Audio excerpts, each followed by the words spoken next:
有没有小伙伴经常感到周围的人不尊重自己，也许会做白日梦，梦想着最终坚持自己的立场，就像浴血黑帮里的托马斯·谢尔比一样，他的魅力、支配地位和自信使他一进门就立刻赢得了尊重。但是一个人必须天生自信，还是可以习得被尊重。如果已经厌倦了没人给予自己应有的重视，这支影片会讲6个可以让一个人立刻获得尊重的绝招和技巧。1、模糊的界限。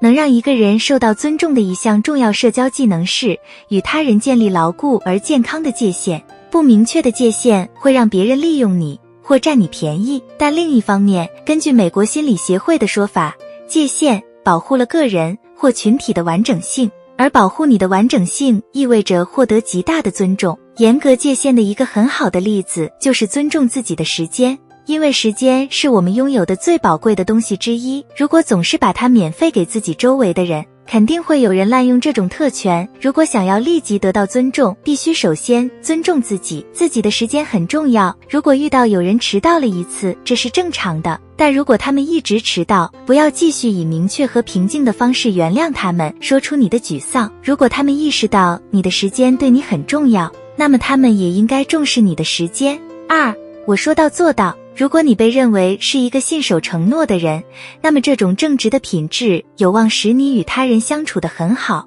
但如果你不信守诺言，其他人可能会效仿你的做法。比如2010年的一项研究发现，如果员工的主管不断违背承诺，他们会减少努力，降低工作表现。研究人员称之为互惠准则，其背后的逻辑非常简单。如果你通过遵守诺言来尊重别人，别人也会尊重你。通过遵守你的承诺，你的雇主、同事、朋友和家人会知道，在最重要的时候，他们可以依靠你，他们会更经常地向你求助。得到这种认可，感觉真的很好。谁不喜欢成为在最后关头挺身而出的人呢？3、从头到脚的自信。注意自己的肢体语言是另一个确保得到尊重的好方法，比如在别人面前坐姿或站姿，会改变他们是否尊重你。根据肯德拉·切里在很好心理上的说法，姿势可以传达一个人感受的大量信息，包括感受以及性格特征暗示，比如是否自信、开放或者服从。举例来说，坐得笔直可能表明集中注意力，关注正在发生的事。另一方面，身体前倾的坐姿可能意味着感到无聊或者漠不关心。2018年的一篇研究文章解释说，驼背实际上是一种防御姿势。当感到威胁时，我们本能地弯腰驼背，以保护内部器官免受伤害。即使伤害并不是真的那么严重，但为了得到尊重，想让别人知道自己不怕他们，在镜子前尝试些不同的有力姿势。一开始可能会觉得这很傻，但会发现一个新的站姿或坐姿更适合自己。当自己更加确定的时候，其他人可能会注意到自己。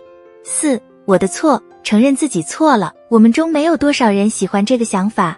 保罗·拉特纳在大想法网站上解释了为什么。当有人的自我形象受到威胁时，当他们害怕看起来软弱和脆弱时，往往会加倍承认自己的错误。偏见会使他们矫枉过正，拒绝承认错误，只考虑支持他们信念的证据。信不信由你。当一个人承认自己的错误时，会立刻得到别人的尊重。在争吵中承认这一点，意味着把对方当作另一个人来看待。对别人的观点持开放态度是非常明智的，别人可能会被你吸引，并因为你的开放和体贴而尊重你。5、内心声音盖过焦虑。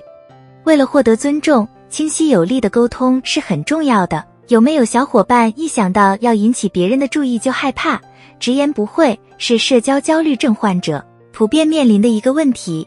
2016年的一项研究发现，那些社交焦虑的人经常会有喃喃自语，说话太快或太慢，说话太安静或言语单调。但别担心，有办法解决这个问题。在引起别人的注意之前，请清除声音中可能积聚在喉咙中的任何令人讨厌的痰，喝一些水也会有帮助。伴随着几次深呼吸，站直，双脚站稳。一旦准备好了，就可以真正感受到自己的声音从自己的肺部流出，从嘴里流出。如果你讲话清晰、自信，周围的人就会注意到。6、我支持你。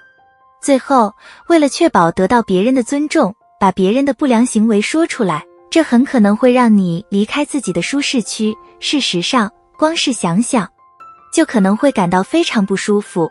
但诸如我们社会中的偏见、性别歧视和系统性种族主义等问题需要被指出，站出来，并为自己认为重要的事情而奋斗，是获得尊重的好方法。不是每个人都有勇气这么做的，对吧？表达自己的观点不仅是勇敢的表现，也表明你不随大流，这会让你受到尊重。2014年的研究表明，不守规矩的行为标志着地位高和有自主权，所以如果相信什么，大声说出来。大家现在是不是更有干劲了，充满活力了吗？很好，希望小伙伴们现在感觉准备得更好了，并愿意接受这个世界，因为世界充满了无限的可能性和机会。还有哪些可以让别人立即尊重自己的方式，我们影片中没提及到吗？欢迎在下面评论区留言，说说你们的想法。下支影片不见不散。